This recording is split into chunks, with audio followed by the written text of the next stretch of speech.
everyone, welcome to another round of Chitter Chatter. And today's Chitter Chatter is super fun and super enlightening. You know why? Because we'll be chatting with the author John Robert on his book Going Beyond Boundaries. And this book has been released in another seven languages. And don't we all want to know what is the success mantra for life? Because that is one mantra we all want. No matter whether we are a leader, or we are a homemaker, or we are anybody. All we want to do is be successful in life. And today, this chitter chatter is all about that. Thanks to John Robert, I'm all excited for this chitter chatter now. Sure, so are you. So once he joins us, let's get started. Welcome to this Hi, chitter Shweta. Good chatter. We morning. are so excited to have you here because all we want is the success mantra that you've laid out for us in your book, Going Beyond Boundaries.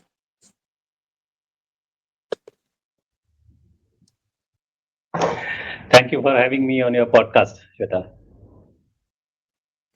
So, the title itself, Going Beyond Boundaries, feels both inspiring and daring. How did your own life experiences shape this choice, this title? Okay. First of all, thank you for having me on this podcast. It's a real privilege to speak with young professionals who are shaping the future. The title of my book, Going Beyond Boundaries, reflects a simple but powerful philosophy. The true growth begins when we push past the limits we set for ourselves. Over the years, my journey from the Indian Army to leadership role across the global corporations, covering more than 160 countries, each step required resilience, adaptability, and the courage to embrace uncertainty. The book is just not about my experience. It is about principles that anyone can apply, regardless of their profession or stage of life. Whether you are a student, an early career professional, or someone managing life transitions, resilience and adaptability will define your success. My hope today is to share ideas, stories, and practical steps that you will help you see challenges not as setbacks, but as an opportunity to grow, to truly go beyond boundaries. Wow, that summarizes the title perfectly, then why you chose this one. But while reading, I noticed a strong undercurrent of resilience and adaptability. Was there a turning point in your life or career where you had to go beyond your own perceived boundaries? Sure. Let me share an anecdote from my childhood. I am from Bangalore. At the age of 5, my late dad used to work with Hindustan Aeronautics Limited, and he took us all the way to a small town called Jodhpur. Today, everybody may know Jodhpur, but 50 years back, nobody would have heard of Jodhpur. So we went there, and there I was, a South Indian, right among the Rajasthanis, and know a single word of Hindi or Rajasthani. And the resilience started building up from my kindergarten when people expected me to speak to their language, eat their language, learn their culture. So I become half of the Rajasthani. The resilience started from there, survival of the fittest. So that is how the resilience started building up. And when I stand today and speak with you, and from that journey, taking 4 trains from Bangalore all the way to Jodhpur in a steam engine, and today, after having visited more than 88 countries, having worked across 160 countries, it is a true journey of my resilience. A small time boy from a Bangalore going around the world, today being a global citizen based out of Dubai, UAE, that itself reflects my journey. Without resilience, I would have not able to undertake this journey, which is still continuing. You have worked across diverse domains. And did your corporate and personal experience intertwine in like shaping the core narrative of this current book? Absolutely, that is how it's combined into a book. I always say, we always feel challenged the day a child is born, as we know. It's not Indian context. People will say, okay, people will talk comment about the look of the boy, or from where the background is coming. I mean, people can differentiate on so many things, and they will try to limit that person. If he's a boy, they will say he will become a doctor, or a pilot. A girl will say become a homemaker or somebody else. And we try to box in our idea. That's something which I never agreed. I said human has got full freedom to do whatever he or she wants to do in life. Okay, and we cannot get limited by our nationality or whatever the physical attributes what God has given, which you have no control. Okay, so that's how the journey has been. I will give you another story. When I was moving 13 years back to UAE, some of the I will not name the country. That's not the point. They said, John, what do you do here in UAE? We have a lot of Western expats here, and people will not respect the police and the other authorities. And they started giving the Indians are working in a lowly paid job. Then I said, hey, listen, there are billionaires also in India. There are the people who work, and there is dignity of labor. So don't try to box me in. And they gave everything not to reach there. Okay, so it became a personal challenge for me. I said, no, I need to succeed. And here, as everybody knows about UAE or in the Middle East, any country, we have more than 220 nationality competing for every job, every small job to big job. And here I stand after 13 years, fully succeeded and continue to succeed in the highly competitive, location. So that's the way that has been a story which is combined with both personal and professional together. You have blended like personal anecdotes, real world examples, and strategic frameworks. How did you decide on this mix, and what effect did you hope it would have on the readers? Yeah. So, though, because I come from a security professional, and today a security and risk professional, but I'm not limiting this book only to a set of, professional. Let me take, today we live in a disruptive world. Every morning you get up, there is a tweet by someone saying that a policy has changed, and with the Right. biggest disruption is a technology disruption. I was looking at how disruptive we are. So if I look at my parents, they did not disrupt their jobs. 35 years worked in a public sector unit, gone. Now I was looking at, let's say a human being works for 35 years. In the last 50 years, there are seven big, this technology disruption has happened. The last one being the AI and the convergence which is happening. So typically what is happening? A security professional will have 7 to 8, and on average, he will change the job. He and she will change the job. And 2 to 3 times, there will be a job loss. Okay. So how we are relating job loss with our life? Because for us, job is everything. Because that is the source Right. of income through which we achieve everything. So that is why I'm saying this book is for everyone. That is why the core thing is to have resilience, reskill and come back. And this book is very much relevant when the jobs are getting disrupted, the homes are getting disrupted. Just imagine so many separations are happening because there is a challenge of finance. The loans are not being fulfilled, the loans are not being paid. And today, people who have worked for big tech firms with 20 years, 30 years, they are jobless. I was speaking to somebody from UK. He said, I always see him writing condolences. I said, why you write? He said, John, large number of people are committing suicides, professionals who are 50 plus, because they don't see a life beyond their job. And suddenly, so that is why this book, somehow I want to reassure people, if you have resilience in your life, you can overcome any situation, from your job loss to suicidal thought, or you're starting an early, my son, elder son is doing an MBA. Like I saw the class of 2008 when the Lehman Brothers or the economic meltdown happened. Those class, where are they? Because they were in unfortunate class where they could not get the best of the jobs. All I'm trying to tell is, from a young child, from the old people who are retired also, I always are telling them through my book, look forward, have resilience in your life where we can overcome any difficult situation. One section that stayed with me is where you talk about embracing uncertainty, like you just mentioned, and ambiguity as a skill. Could you share a personal example from your career where this made a huge difference to you? Sure, I can share that. I was working for a very big technology firm. It was rated fifth biggest brand in the world, and I landed up in UAE. Things were going, and within a year, there was a merger and acquisition happened. So when I landed here, a lot of people said, John, you are brave enough to come here. So there were a lot of uncertainty. They said, why are you leaving your comfort of your own home, that is India, and go, to other country when we don't know what is going to happen? And believe me, within a year, the whole merger and acquisition happened, and the company which was acquiring, that is the company I had got a job, and I said no. Now I was in a predicament saying that the company which has acquired, I have said no, and the company which I went to join in UAE is being acquired. That was a lot of uncertainty. So first thing I was thinking, I was telling my wife, shall we go back? And it was just 1 year, and my children just started their schooling. And that, I went in a lot of interviews, and but then I decided, okay, there was a job which came up. I took a 55% pay cut to join that company because I thought the role was good.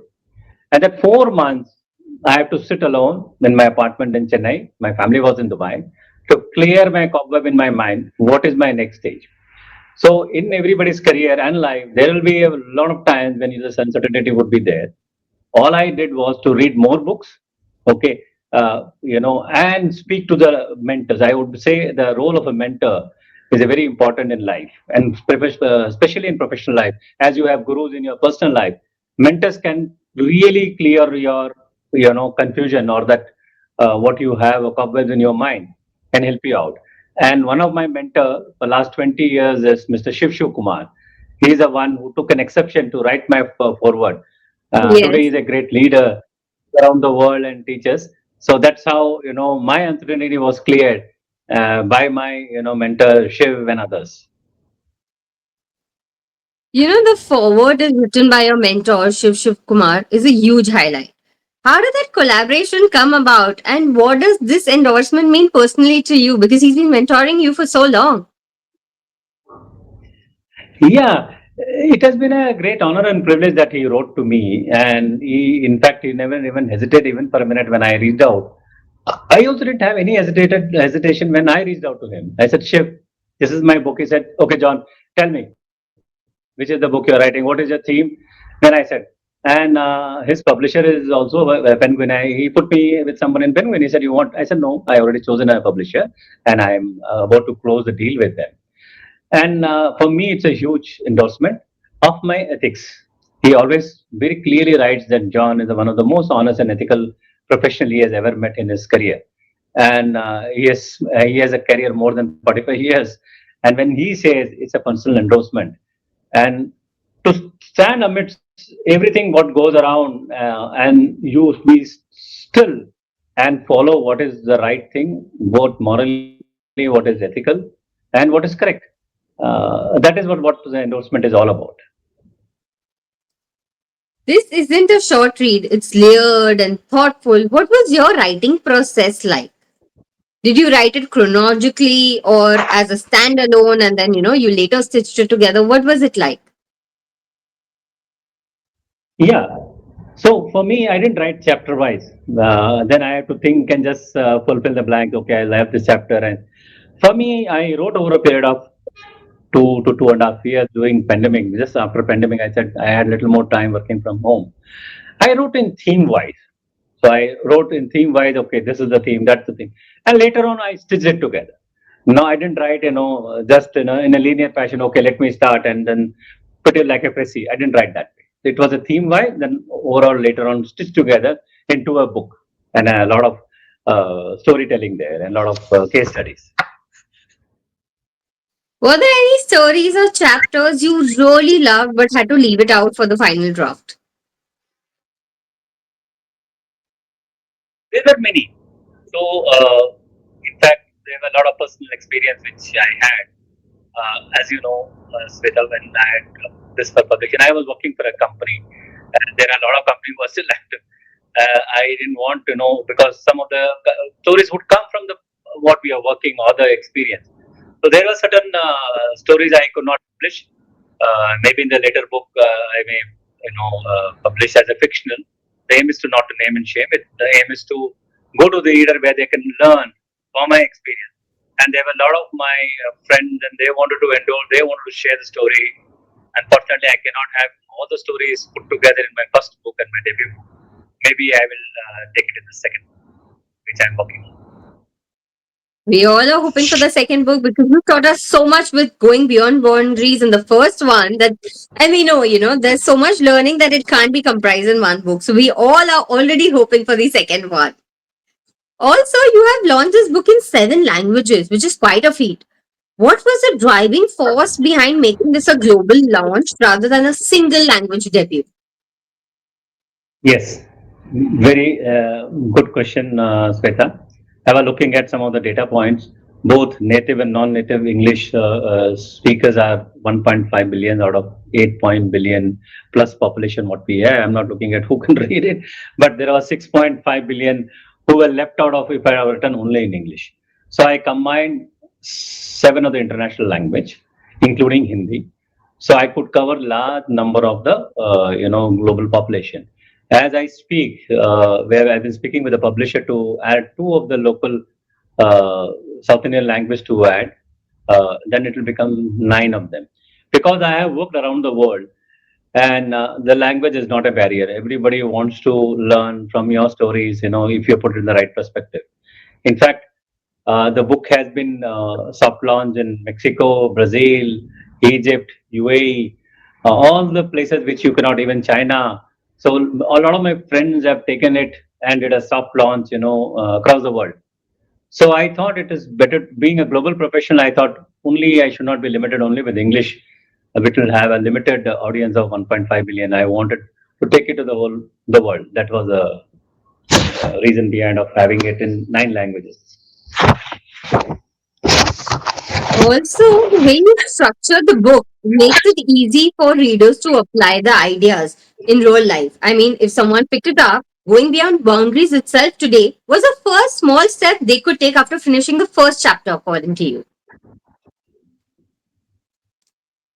Yeah, I see. The first chapter, if somebody reads, you know, I would say everybody, let's start with the small, when a first step of a professional. Let's say in IT, India is a big IT company. The engineer or us will say, what I can do to this company. And we should not be limited saying that, there are a lot of my, seniors, my gurus are there. If they could not do, which what will I do? I always say one should be totally fearless in giving ideas. Like I did when I went to a sales director and I said, "How can I increase your sales?" I said, "John, you are from a security professional. What do you have to do with sales?" I said, "Definitely, if you are still a market leader, I can increase it much better. I can reduce your cost of logistics." So these kind of conversation, a lot of people don't want to have. People think, "Oh, I may look stupid, I may look silly, and how do I go? People have already might have tried, and what is I will learn after 30 years when I become CEO, I will ask or I will give the thing." So I personally feel the age of the professional or the number of years of service doesn't matter. If you have an idea, if you are being in a meeting, or you can write to the CEO. There are a lot of good companies, they invite bright ideas, spark ideas they call it, and we should be fearless in giving those ideas. There's nothing called silly idea as such, because any idea can become great. Look at Elon Musk. Reusable rockets. Have you and me ever thought they will be used? When we were seeing it last year, the rocket is coming like a science fiction movie. It is coming and coming back to the launch pad. These, if Elon Musk would have thought this idea is silly, I cannot do it. I should follow a traditional, NASA procedure. Then you would have not succeeded. So that's what my, recommendation to reader would be to don't feel, again, limited by think what people will think. Go ahead and give your ideas. Do you talk about adaptability as a core life skill? How can someone stuck in a fixed routine start breaking out of it without feeling overwhelmed? Yeah. So it all remembers who moved my cheese, right? If you wrote some decade back, and the book came, we don't like our toothbrush to be moved from left to right. And changing a routine and changing, it's not easy. First of all, change is not easy because humans are so used to routine, and we don't know that we are a slave of our own routine. And people will say, "This is the way I eat, this is the way I sleep, this is the way my perfume has to be kept." So we have to take time. baby steps. Okay, you have to take baby step, as people would have said in earlier time, or scientifically they say we have to do it for 18 days continuously to build a habit. Okay, so we have to build a habit, and we should not be harsh. Typical is going to gym. As you would know, 1st of January, the gyms are the full first week of January. And after the second or third week, it is not even 50% audience. So when I was speaking to some of the gym owner, they said, John, I said, you have 6,000, 7,000, 8,000, and the gym is not so big. He said, John, don't worry. Even 10% will not come after January, first week. So this is what happens. So sometimes we should not be very harsh on ourselves. Even you miss one or two, but we should not miss more than three times. Any habit, I would say, and get back. That is what I would say. Adaptability is not easy. That is everybody should know. Change is not easy, but there is no other way. If you don't adapt, you will become obsolete in the world. Absolutely.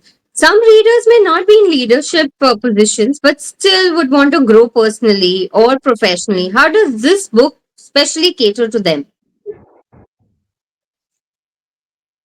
Yeah. So let me give you a story from this book. You would have read about security guard Dominic. He was a parking guard when I was in a big technology company. He had got my attention because he was very tall. Then I said, "You're so tall, and this thing you're standing in a parking. What are you doing here?" He said, "Sir, I used to play for services in army services football team." I said, "Do you know?" He said, "Sir, I just come out. I just asked him, do you know how to handle a laptop?" He said no, but he showed the sense of interest. He said, "Sir, if you give me a laptop, I will learn in a month." Okay, so I will look at that success story from a from a guard. Today he works for the top three big brand as a security advisor of Middle East and Wow. North Africa. And if somebody talking about Indian term, let's say he was on a 20,000 job, today he must be 1 crore plus. Okay, that's a success story. And if you said, I would have never become a leader from a security guard, I will only become a security supervisor or a nothing. And today he has taken the world as if it belonged like duck to the water, and he has been going to London, US. And when I meet him, and he, the core person, remained the same. But I'm so happy to see the success. Like that, there are many stories which I could not cover in the book. So leadership doesn't have any designation, doesn't being what you are currently in a organization. And this book will help you how small building blocks can lead to success, where you can do repetitive work, one day you will succeed. And you have to break the barrier. As I said, all this matter is between two ears, that is your mind. If you don't have a right mindset, it will not. That's what I'm saying. Don't be limited by saying I cannot do this. I'm People say I'm short, I cannot play, basketball. I've seen short people playing basketball, volleyball, they become a setter. And look at sports people. There's so many thousands of stories how they have overcome their physical limitation. The same thing goes with this. This book will help. Whatever they in the mind, or what they have manifested in their mind. If you work harder, and be resilient, you will able to succeed. If you had to sum up the core message of going beyond boundaries in one sentence for someone who hasn't read the book yet, what would it be? I always say is go break the barriers. What you have. Just my stand is also says break the barriers, because from inside we are outside. We want to do so many things. We want to go out and yell whatever you want. We don't want to be, judged. Each one wants to be that. So I said, go ahead and do it. Don't feel shy about it. I remember in one of the story I can tell you. I just came out of the army and I went for an interview, and he said, "What you can do, Captain Saab?" I said, "I can do anything." So there were three of them. I said, "Stand on this table and scream, I am the best." And by the time we looked, some people came and said everything is all right, because I was standing on the table, I was screaming, I am the best. He said, "John, you can do anything in life," because he didn't even hesitate. You don't have any shyness. Here is a captain Saab. After all the Kargil war, I have come back. And right on the table, I'm screaming in front of the civilians, who are, younger than me. I said, he told me I did it. So that's where I will say break the barriers. If you, lastly, now that the book is out, what's next for you? Another book perhaps, or something completely different?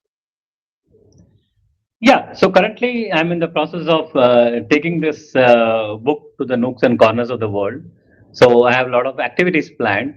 After the launch of the book, there are a lot of unveiling happening around the world, and I'm speaking in various forums, security forums, leadership forums, seminars. I'm developing into a training module, which, and I'm going even to the various university, which will this book will become a part of the curriculum for the security management MBA and security management, and I'm going to mentor large number of young students who aspire to come into the risk domain. So these are some of the things which I want to give back to the community before I start writing the second book. The second book will be naturally, will not be security focused, but more generally focused, and that could be a fictional one. Thank you so much for your time, John. It means a lot to us. And thank you once again for the success mantra that you've shared with all of us. We are looking forward to learning a lot more from you. And thank you once again for this chitter chatter. Yeah, so I have a lot of all my books are there. Some of them are in Arabic where I sit. So I plan to do a lot of activities. Thank you, Shweta, for giving your time and taking my message to around the world. Have a great day. Thank you very much.